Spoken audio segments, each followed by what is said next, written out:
You were fully aware of your fantasies.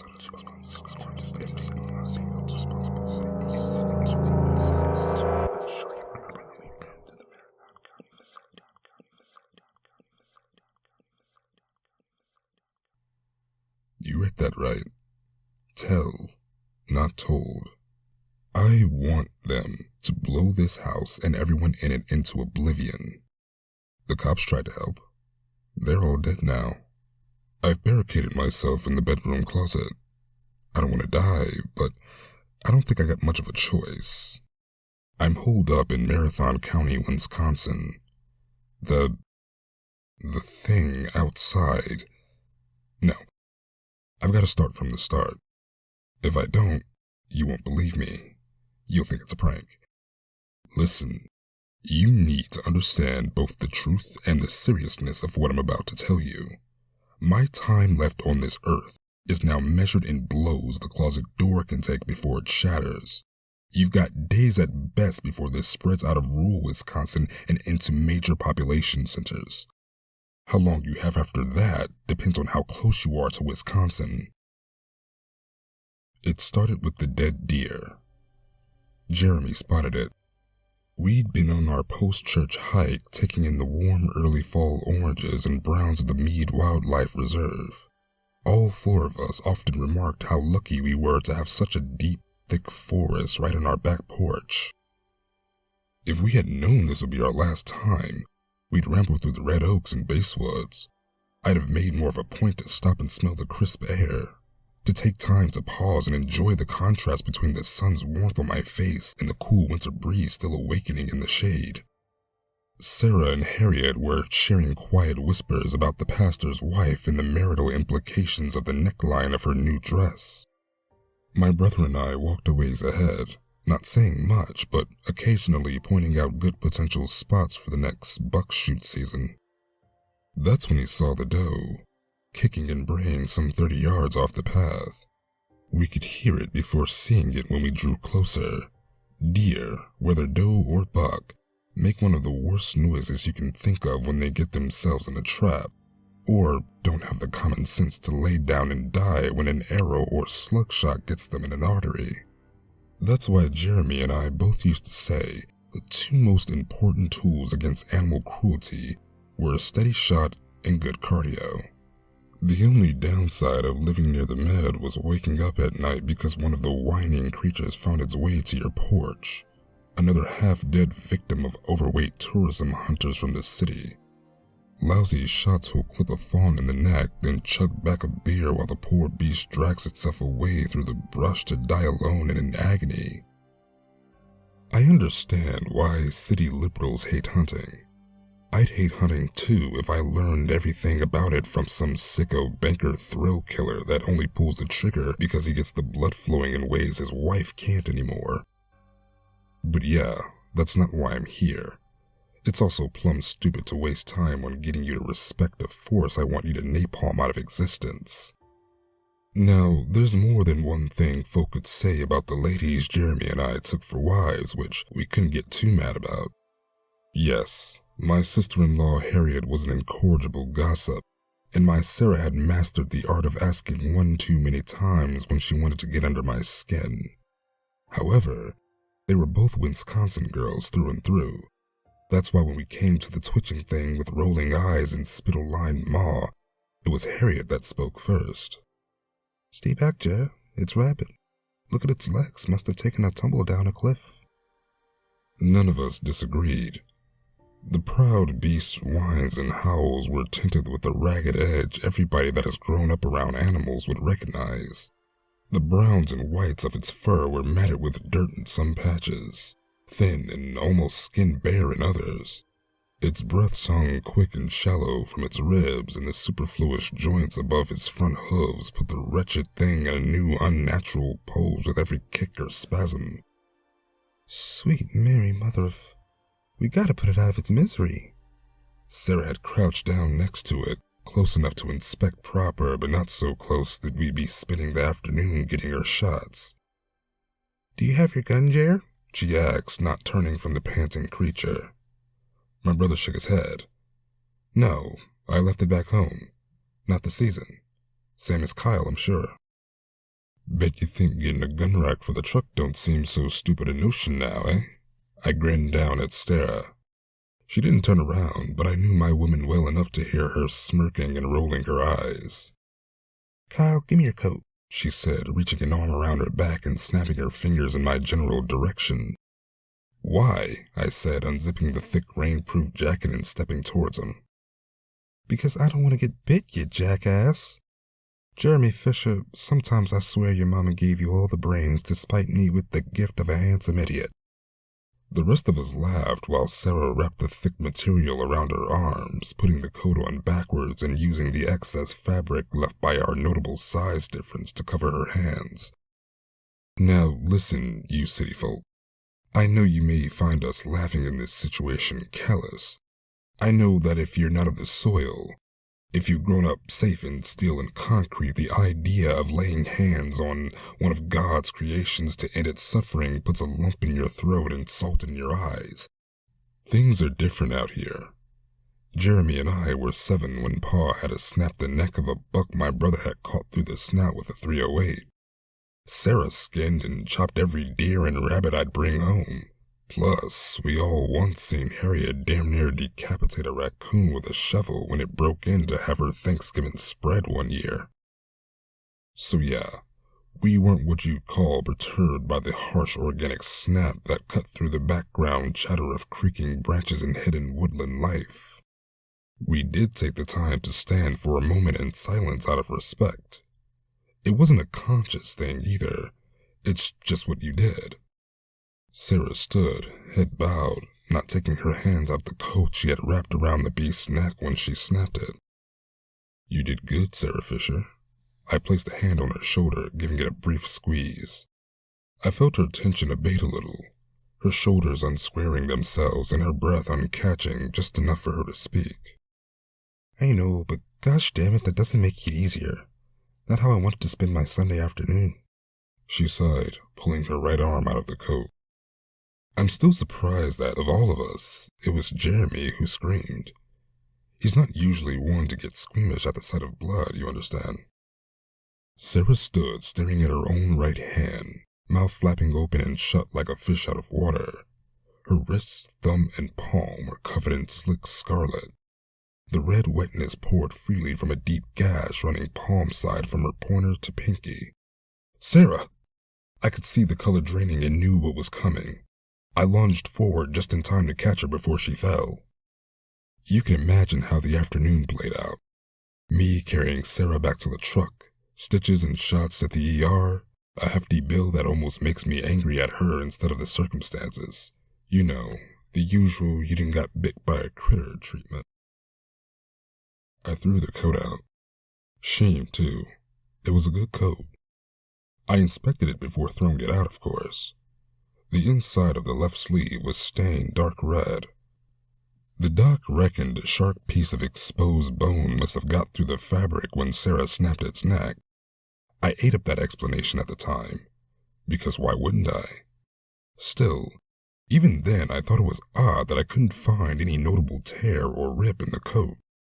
The seams looked a bit warped at the armpit, but that was it. I decided to ignore it. Big mistake, as I'm sure you could guess. Sarah came to around the time we pulled up to the hospital. Doc wasn't too concerned, put her passing out down to shock. No rabies, which was the main worry. At least it was at the time. For the next few weeks, too, I thought the little incident would go down as nothing more than an anecdote to be brought up when the 4 of us were gray and bound to porch rocking chairs. The only thing that changed in those interim weeks was that Sarah insisted on avoiding our Sunday hikes. Being a supportive husband, I decided to also forego our weekly ventures into the forest. Harriet and Jeremy understood. Once or twice they joined us for the new after-church pancakes and bacon tradition we'd started. Like me, they assumed the incident had rattled Sarah more than she let on, and that in a few months she'd be ready to enjoy nature again. I'd watch her ravenously inhale plate loads of stacked bacon, syrup, and 1 or 2 pancakes, my heart filled with nothing but love and sympathy for my woman and the new fragility I falsely believed she'd been taken by. All of that changed the night it showed up. Harriet and Jeremy were at ours for the evening. The Brewers had taken a hard loss to the Dodgers, so Jeremy and I were already several beers deeper than we usually would have been. For those of you that can't read between the lines, we were drunk off our ass. I want to point that out. It's important to me that I'm not remembered as the kind of guy who would act this way sober. Harriet spotted it. Sarah hadn't been feeling too well. She'd come up from folding laundry in the basement earlier that afternoon, pale and complaining of a migraine, and had spent the day in bed. That meant Harriet took care of the cooking. Please don't think this has to do with any kind of sexism on the part of my brother and me. As I said, they were Wisconsin girls through and through. Harriet was never one to pass up on a chance to show off her skills with a pie and some bratwursts. We were drowning our hopes for the season when we heard the plate smash. The shriek alone would have been loud enough. Harriet was stood at the sink, smashed china around her ankles, usually rosy-faced, the shade of Bible paper. She was pointing with a trembling hand at something standing in the yard a few feet away from the porch. I squinted, trying to make out what I could and throw away light from the kitchen window. After a few seconds of shoving my focus through the inebriated beer fog, I realized that I recognized it. It was a deer. No, not a deer. The deer. The same one we left dead in a thicket nearly 2 months before. That alone wasn't why Harriet shrieked, however. I could tell why the sight of the beast knocked the pigment from her cheeks long before I'd mustered up the mental fortitude to link the event unfolding to my booze-soaked memories. Harriet was screaming and backing away from the kitchen because the last time we'd seen that deer, it had been dead. It still was. It stood there, staring at us from the lawn. Its head swayed and lolled on its still broken neck, glassy eyes staring at us upside down, horizontal pupils dull and milk-stained. Jeremy and I were already headed for the door, shovel and fire poker in hand, when it started howling. If we weren't so drunk, I think we'd have turned straight back into the house. The noise was ungodly. The bleats of a doe in pain turn your stomach the first time you hear them. This was far, far worse. As it was, we were men, and we were drunk. So we did what drunk men do in situations like this. We beat the damn thing until it stopped moving. I must have brought the shovel down on it several dozen times, at least. The mangy mass of threadbare fur and exposed ligaments kept twitching and letting out that twisted whine, no matter how much bright orange ichor splashed across my face and jeans. Finally, after what felt like hours of uninterrupted smacks of metal on flesh, what remained of the thing's frothing, flopping face faltered into gargling hissing, and then silence. You should never drive drunk. I know that. We were too shaken up by whatever the fuck had just happened, though. We threw that thing in the back of Jeremy's truck without saying a word to Harriet. The sheriff wasn't too happy about you blasted Fisher boys coming in here stinking of booze like it's 2003 again. But he blanched when he saw the bloated carcass we carried by the hooves between us. This isn't one of those stories where the police are foolish. Sheriff Harwers had gone to school with our dad. They knew we weren't the folk to make something like this up. To cut a long story short, he locked the thing in the morgue and said he'd give us a call once the local vet had taken a look. Because, in his words, no goddamn deer should goddamn look like goddamn that. He knew that deer, no matter how posthumous, shouldn't leak fluorescent orange pus. He knew that an animal obviously many weeks dead shouldn't still be twitching, especially with no head. He knew that maggots aren't big enough to account for the writhing lumps below the belly of the skin. Above all, he knew that out of the thousands of deer he'd seen skinned in his close to 65 years, none had scales waiting once you peeled back the fur. He also looked past us driving home inebriated because, and I quote, "You boys have had enough grief tonight." What can I say? Things are different out here. Harriet wasn't there when we returned. Sarah was sitting on the sofa, a little less blanched than she had been. She told Jeremy that Harriet had called a cab and headed home. This wasn't unreasonable. We'd been gone for more than a few hours by that point. Jeremy said his goodbyes, then headed back. If I had known that night was the precipice of the sharp decline my world would soon take, I don't think I'd have slept. The phone call from the sheriff explaining the deer that refused to die never came. The next few months were defined, for our town as well as I, with the search for Harriet. She hadn't been home when Jeremy returned. The cab company remembered taking the call from Sarah on Harriet's behalf, but the driver had waited around outside the house for 20 minutes and, after no response came from Harriet's phone, had assumed it was a prank call. The sheriff, Jeremy, and I, and the rest of the town combed the forest. We never found a trace. Sarah had seen Harriet leave in a cab, but no license plate existed matching the one she gave. Every avenue of inquiry came back empty, and as the weeks went on, Jeremy spiraled deeper and deeper into a futile depression. The irony of the fact that Harriet's body was right there in the house for all those long months isn't lost on me. Even now, when I may be only seconds away from the same fate, still, for the longest time, we believed there was a predator on the loose. The normal, human type of predator. The paranoid worry that the next Dahmer or Wayne Gacy was in our midst is what led to my putting the extra bolts on that door and bars on the windows. I thought it would help Sarah sleep a little sounder. Being the caring husband I am, I thought her newfound insomnia was caused by mental disturbance. I can't express how much I wish that were the case. Sarah's behavior became ever more erratic with every week that passed. I assumed it was grief over the disappearance of her best friend and sister-in-law. Wouldn't you have done the same? It started with small things. First was her insisting that I didn't go down into the basement when she was doing laundry. She even went to the extent of getting locks. She told me she needed some space somewhere she could guarantee not having to feel another pair of eyes on her. Obviously, I thought this was odd, but also sounded to me exactly like the kind of incomprehensible but valid request somebody carrying intense trauma would make.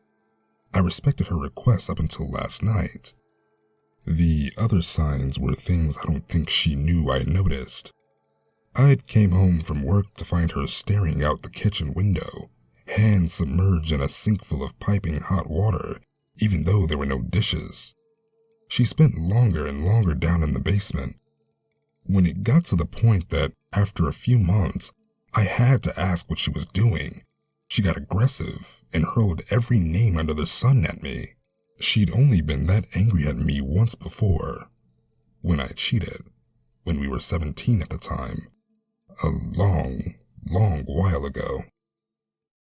We made love less and less. Eventually, she stopped going to church too. As the months rolled on, I got to the point of insisting she go and see a counselor, or a shrink, or somebody. We'd been talking about having kids before Harriet was taken. I couldn't bring up Kyle and Sarah Jr. alone, I told her, trying to feign a smile. That conversation was when I first noticed the changes in Sarah weren't only emotional. She'd made a habit of scratching her temples. There was a rash, sure, but now I was this close to her and she was out of the basement. I noticed something strange about it. Small, silvery flakes fell from between her fingers as she scratched. I'd grown up fishing in lakes. I knew fish scales when I saw them. Her eyes were different too. Off. She couldn't seem to focus on me as we were talking. Her gaze kept drifting, and sometimes I could have sworn the eyes were heading off in different directions. Her features were puffy and blotchy. They had been for a while. I'd put it down to crying, but up close that explanation didn't seem to cut it. Her lips seemed too loose when she spoke, her cheeks moving and sliding across her jaw like wet burlap over a sack full of hungry rats. Sarah insisted she was feeling fine, that I was imagining things. I called bullshit. I should have phoned the doc or the police then, but I didn't. I phoned Jeremy. My younger brother was over in a heartbeat. He'd already lost the most important woman in his own life. He damn well wasn't going to see his brother lose the most important person in theirs. When I told Sarah that Jeremy was on his way, she had first tried to distract me by initiating lovemaking for the first time in months. I pushed her off of me, repulsed. This may seem harsh, but if you could have smelled the stench that came from her mouth, you'd have thought my reaction was restrained. It was unimaginably foul, like decaying meat left to cook on asphalt at high noon. By the time Jeremy crashed through the doors, he found us engaged in a screaming match. This was an unfamiliar sight for him in itself. Sarah and I weren't that sort of couple. I was too soft-spoken and she too forgiving of my foibles. What was of greater concern to him, however, was the state of the shrieking thing that was Sarah, who stood hurling the worst kind of abuse at him from the open basement door. "Fuck you, Jeremy Fisher," she spat, eyes now fully locked on opposing ends of the room. "I bet that whore Harriet has run off to find a man with a bigger dick. You Fisher boys are both the same. Limp-dicked." And so on. I don't want to write out anymore.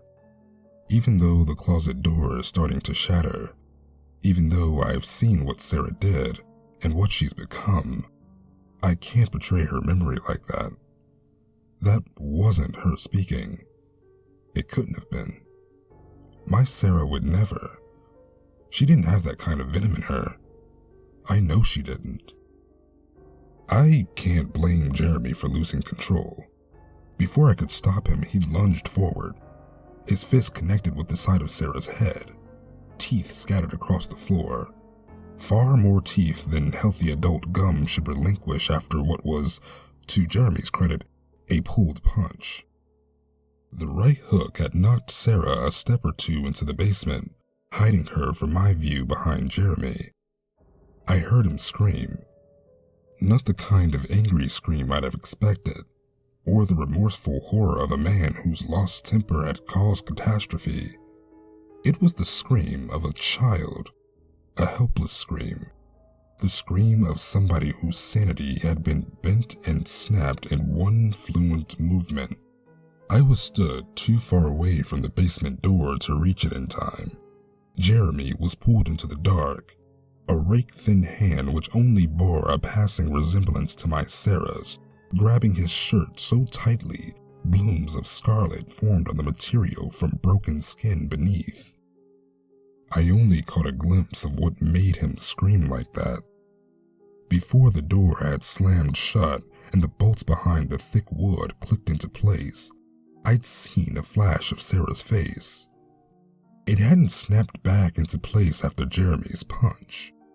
The skin hung loosely, ear above her nose, eye smashed into her right temple, nose and mouth bent and broken around the cheek and where her other ear previously sat.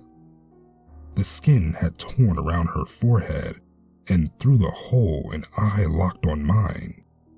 Not one of Sarah's eyes, which now sat useless and crushed where her forehead once gave way to shining hair. A flat surface, dark orange save for a single jet black pupil. I didn't waste any time. I loved Sarah, but Jeremy was my brother. Any concern or confusion about what was happening to her took second place to getting Jeremy the hell out of that basement. Just as Sarah and Harriet were Wisconsin girls, we were Wisconsin boys. I did what any Wisconsin guy would do. I got my gun. The basement was quiet by the time the ringing from the gunshots died down.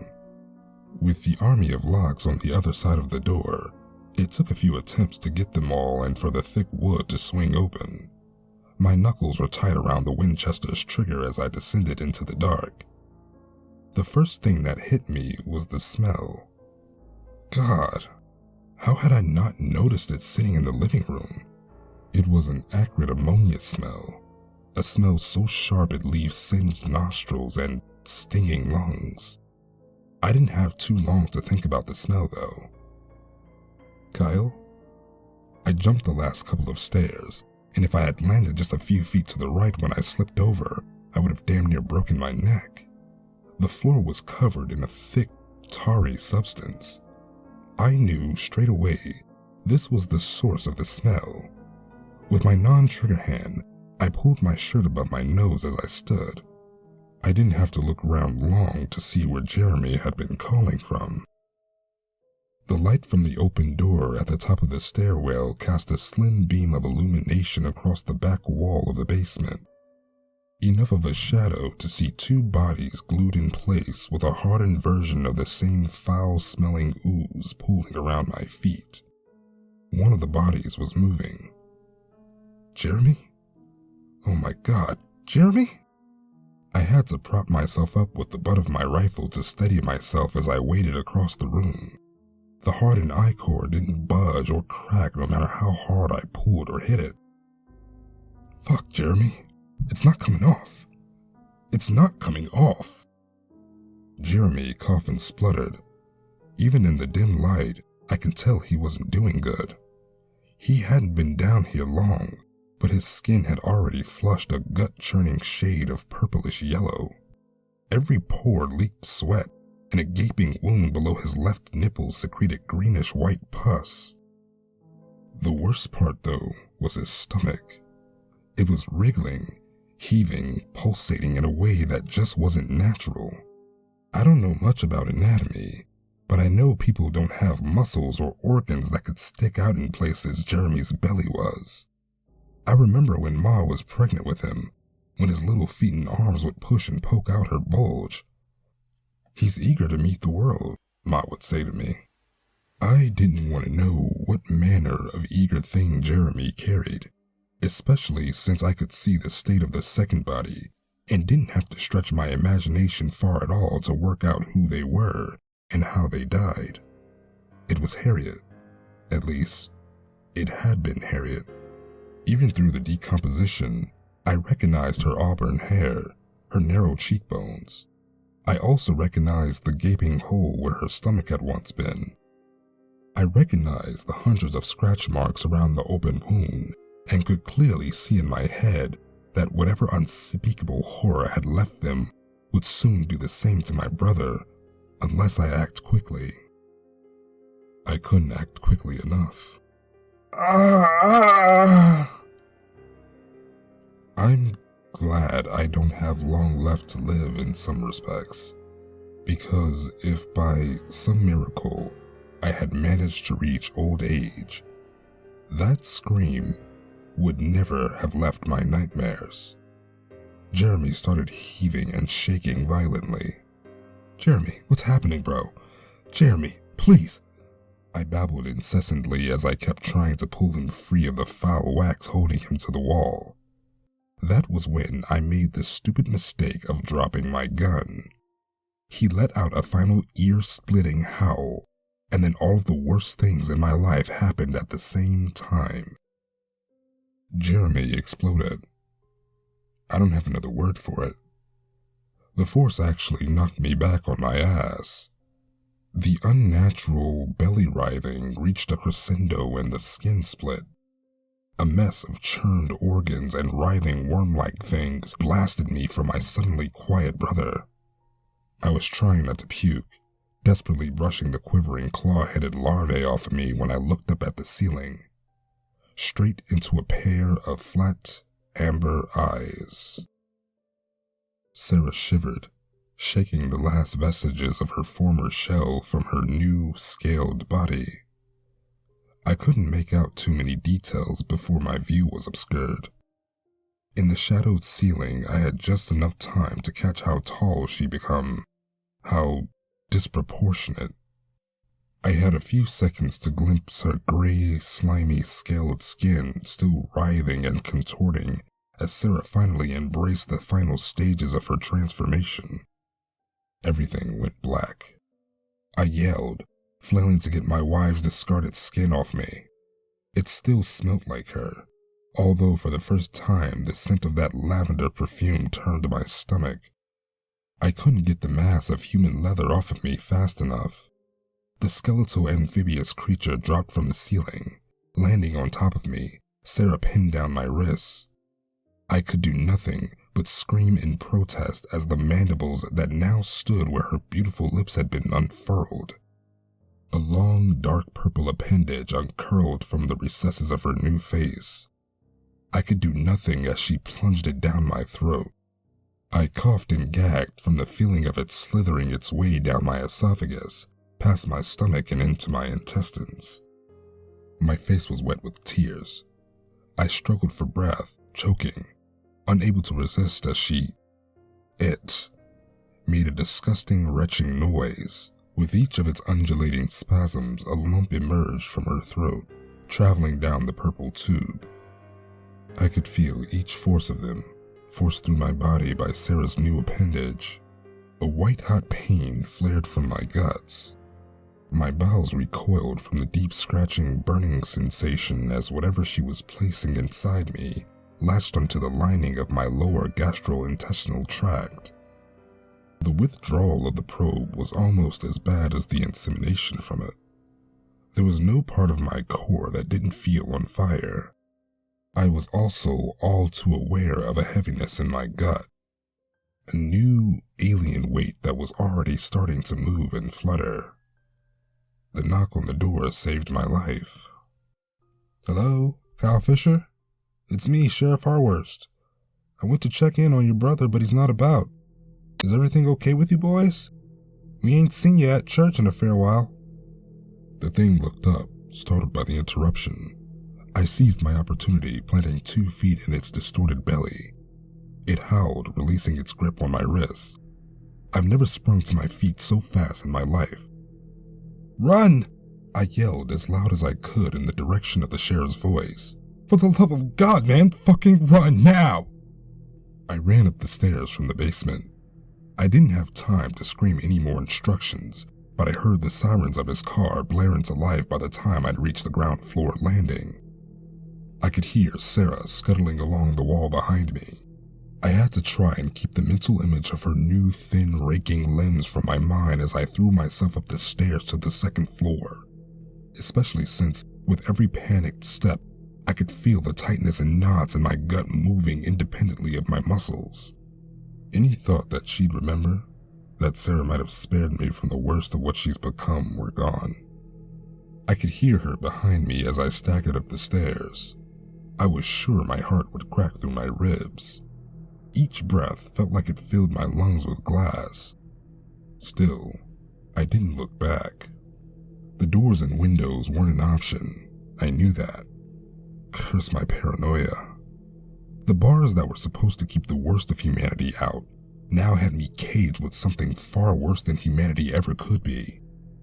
Fire ran up my gut with each heavy thud of my feet on the floorboards. I could feel something in my intestines. It was writhing and pulsing. No, not something. Some things. The thought of Jeremy crossed my mind again. Please, I thought. Please let help arrive before I end up like him. Sarah had almost reached me by the time I fell through the bedroom door. I could smell the acrid ammonia stench of the mucus she'd lined the walls of the basement with. I felt one of her crustacean-like limbs brush my ankle. I launched myself over the bed, landing in a heap on the other side from which I didn't bother to get up from. I spasmed towards the doorway in a panicked crawl, whimpering all the while. I managed one quick glance over my shoulder before I pulled myself into the open closet. The thing that was Sarah stood in the bedroom doorway, illuminated fully by the torch I dropped during my clumsy vault over the bed. My Sarah had been petite, barely over 5 feet. Now she had to hunch as she shoved and barged through into the room, splintering the wooden door frame and cracking plaster as our house adjusted to accommodate her new form. Her old human limbs fell limp by her side. Her new appendages were many, Starting from her cracked and open ribs, a sea of bony segmented legs ran along her anaconda's spine. This new body slithered down and out of sight into the hallway. What little flesh remained on the monstrous centipede hung around its neck like a scarf, clearly ready to be shed as the rest of her skin had been moments before. The same could be said of her organs. Heart, lungs, liver, all hung, shriveled and decaying from those clicking limbs closest to its face. Oh, that face. If I had enough of a future to have more nightmares, that face would be the subject of all of them. There wasn't any of my Sarah left in the face of this thing. Her face, her beautiful face, had been pushed aside by the elongated bone snout protruding from where her nose once was. Her stretched conical maw ended in a pair of sharp mandibles, razor-edge insectoid pincers made from the two halves of her once human jaws. Her eyes are what haunted me, what pushed the last remaining shreds of yesterday's breakfast from my stomach. They were still there, but flat, lifeless and ready to be shaken off, pushed aside as Sarah's old face made way for her new head. The sockets that once held dazzling blue orbs were splayed to either side of her, for lack of a better term, face. The new, flat orange plates stared off in different directions, one on each side of her head, like the most hideous of deep-sea monstrosities. I must have screamed, but it didn't register. I know she screamed at me. A horrible, guttural, piercing screech, a sound made by some manner of thing that is both insectoid and aquatic, and yet at the same time neither. Luckily, my fight-or-flight responses kicked in before I found out what that sanity-rending cry meant. I think I knew, though. I barricaded the closet door behind me. Not much available, but in my panicked state, I didn't care. An old box of vinyls and the vacuum cleaner would have to do. Besides, even if I did have something sturdier to bar the door, it wouldn't matter at this point. I'd been on borrowed time since we found the deer in the woods. I backed away as far into the wall opposite as I could manage. My face is wet with something. Blood or tears, I didn't know. Probably both. The pain in my gut is unignorable. I keep picturing Jeremy in my head, his contorted face twisting, his 1,000-yard stare as his stomach... No, I can't think about it. Even if that is what's going to happen to me, I'm not spending my last moments contemplating my hellish fate. That's why I'm writing this out instead. The last few days have been a nightmare, but I know they're a picnic compared to what's to come. Unless I'm lucky. If I'm lucky, this post will reach the right people, and I'll die in a fiery inferno long before my maggot children eat their way out of my stomach. It is scratching on the closet door. The sound of its mandibles scraping at the cheap wood is deafening. Not long now. I can hear its moaning chitter. The writhing things in my gut can hear it too. They quiver and twist with each cicada sound, eager and impatient to be with their mother. The sheriff has come back with the cops. They arrived about half an hour ago. I haven't heard any sound from them since their screams stopped. This is it. It's only me, here at the inn with the monster that was my soulmate and her patricidal brood. If you're reading this, don't send help. Who knows how many other things have been turned into one of these grotesques, one of these abhorrences, these sins against all that is holy. Something must have turned the deer that took my wife from me. Who knows how many of these things are out there, or how many more of them the thing that was my Sarah has spawned already. There's only one thing you can do. Drop a bomb on this house. Nuke me, her, and the rest of this nightmare out of existence. Wipe us off the map before it's too late. Shit, she's nearly through the door. Don't come here. Tell the army to put the Marathon County in quarantine immediately. If they don't, this thing will spread. We don't have time to do the normal arguing about ethics or morals. The only solution is to kill it with fire. Your lives depend on it. My address, where you need to drop the bomb to save.